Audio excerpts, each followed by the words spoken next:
with Emma Folks at Emma Knows Money and Erica Ramsey, independent agent. That's right. ITP OTP. So we are going to talk about homeowners insurance. This is one of my such a confusing thing. Right. So really? It is, because I never know. Now I'm fine, but right. Previous to actually digging into stuff and previous to studying for my CFP, and that's really what the insurance is one piece of our certified financial planning exam. Okay. And as I started going through the different pieces of the insurance policies, I started realizing that's how I realized I may not have been covered the way I should have been covered, and so one of those things, and I think we talked to someone about this recently, was the replacement value versus what was it, the depreciated value, and actual cash value, or ACV. Right. So you want to look. Okay, first of all, most people are hard pressed. Like when I purchased my home, we didn't even have a conversation about insurance. How about the mortgage company pick the insurance for me? Oh, wow. So for years, until I became an agent, I had this policy that just got put in place. And a lot of people who pay through escrow, they just tend to just kind of look the other way, like, oh, yeah, well, I know we have insurance. It's covered. It's covered. Right. So please don't do that. Like, people like me love that stuff, so don't worry your brain about it. Literally reach out to your agent and let them look at it. But first things first, make sure you get a copy of what's called declarations page. Yeah. And that shows, in plain speak, more or less what your coverages are. So replacement value versus actual cash value of, say, for example, your possessions. So let's talk TVs. Yeah, that's my favorite thing in the house. Yeah, those gorgeous flat screen 4D, 5G, for whatever it is. Yes, people smart coming TV. out of the screen. So, yes. So you purchased the top of the line, whatever Samsung TV that costs $5 billion this year, okay? And let's say within about a year's time, your toddler throws their sippy cup and has an arm that's made for the majors, and it just shatters your flat screen. And you paid oodles of money back in the day. Well, the first thing that's going to happen is if you have actual cash value replacement, it's going to be depreciated. So there's not a Kelley Blue Book for flat screens. Right. But the adjuster is going to say, well, Emma, you paid $5,000 for this, but this year, this same exact model, the top of the line model, is only going to be $3,000, and you've had it, and there's a couple scratches on the side, so we're actually going to give you $2,000. Yeah. Have fun with that. Yeah. So instead, replacement, literally, they will replace it with like for like. Okay, so I'll be able to go back and get that same type of TV. Beautiful, whatever it costs now, and it's going to be all the bells and whistles, like with like. So they're not going to care about the So the same thing with like computers, and that's the other one is the computers. You buy a computer today, 6 months later, it's not the same value. No, the iPhone 55 comes out, and we're going to talk about that. See, and I didn't know that if your kid threw a sippy cup at a TV that it was covered, because I've had to replace them. Well, wait a minute. Now we're going to talk about deductibles and claims. I'm glad you shared that. So real quick, let's talk about claims. I recently ran into a couple of different clients who have filed these claims on their homeowners policies. One lovely couple, millennial couple, buying their first home. I'm so excited for them. They had 2 claims already. They hadn't even owned a home. They had 2 home claims from rental policies. Okay. But that almost prevented them from getting the most ideal premium because they had a history of claims. And I asked them, I said, what's this claim activity I'm seeing on your report? Oh, well, I was in class one day, my laptop slid off my desk and it shattered and it broke. And we had a renter's policy at the time, so I used my renter's policy and I made a claim against it. Another time, I left my laptop in my car, someone broke in, stole, I'm like, okay, let's talk about claims. Right. Insurance is for a catastrophic loss. If you have a deductible of $1,000, that's what you pay out of your pocket for your homeowner's insurance. If something happens, you pay that, and then the amount of money comes back. Please don't use it as a home maintenance program. If your washer goes on the fritz and breaks and, just kind of, floods your washroom a little bit and doesn't cause much damage, but you're like, I'm gonna make a claim for it. Or so your laptop even breaks. with the laptop, so if a laptop is $1,200, don't bother making a claim. Oh my gosh! Just pay please, for it. Please pay for it because it's going to actually do 2 things if you go ahead and make a claim in that scenario. It's not really going to be worth it by the time you pay out the money out of your pocket, the deductible. You're going to end up getting $200 from your insurance company. And the second thing is it's going to start up a history of claims. And if you have 2 claims within 5 years on a home policy, it almost renders you, it does render you pretty much uninsurable. Oh. So be very careful about how you utilize your insurance. Use it for real catastrophic losses: fire, hail, wind, roof damage. We're talking major stuff here. We're not talking like Aunt Bessie knocked your laptop off the table. Right, just replace it. Trying to YouTube. She could use her Social Security.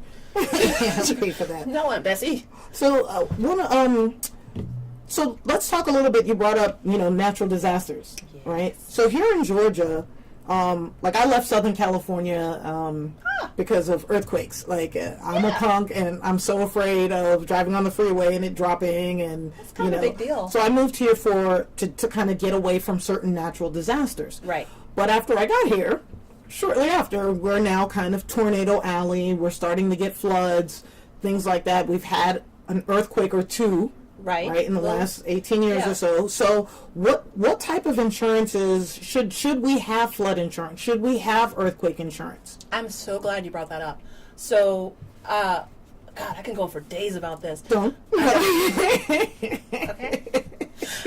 Okay, brevity. So a couple of things.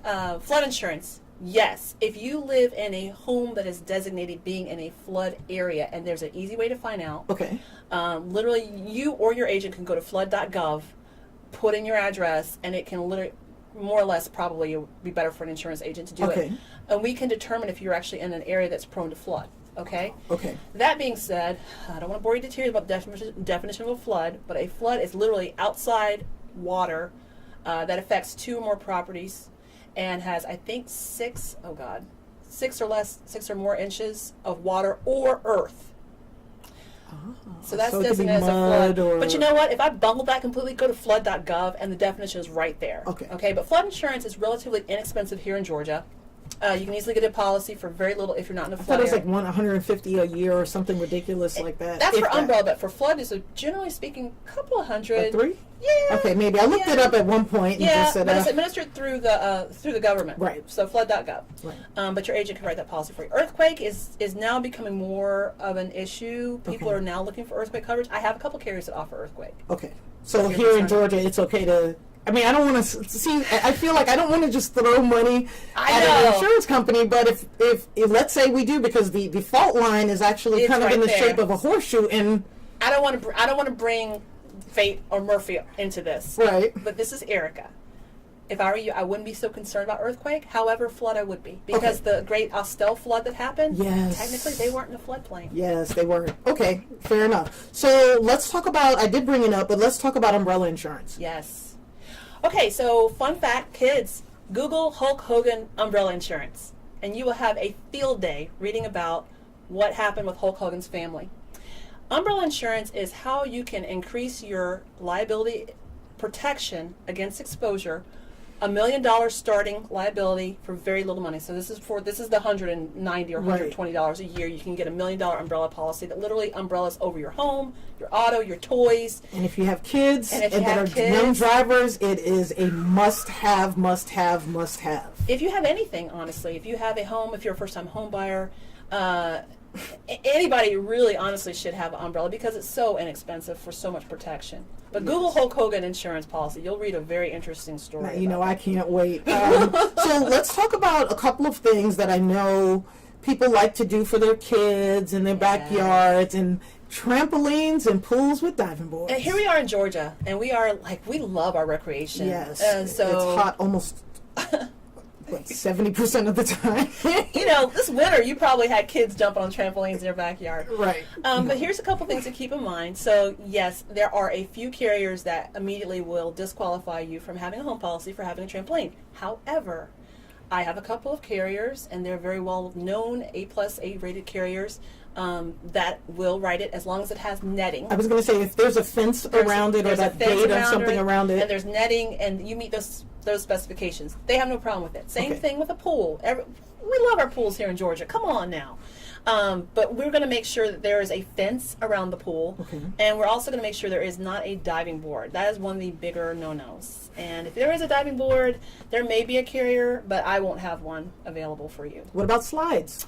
Slides is another one that is an underwriter case-by-case basis. I will have to take a picture, talk to the underwriter, but that's probably also going to be... I mean, think about it. Everything about insurance is risk and the worst-case scenario, and then That brings us also to dogs. Yes. So, okay, yes, I own a dog. Do you own a dog? No. Okay. You're one of the few people I know who doesn't own it. You want a dog? No. Too much responsibility. It is responsibility. There's Here's a lot the of thing you should responsibility. know, that any dog is a big liability risk.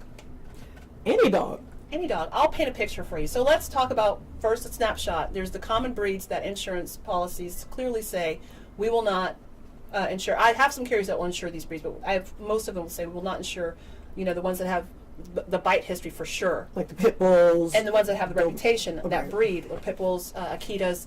Wolf hybrids is what they like to, wolf hybrids, or wolf breeds. Aren't they all wolf hybrids? But anyway, I digress. Anyway. So if you have a dog of any kind, and this recently was one of my learning curves, I have a small, sweet, fluffy Maltese. Little white dog, fluffy, cute, ankle biter.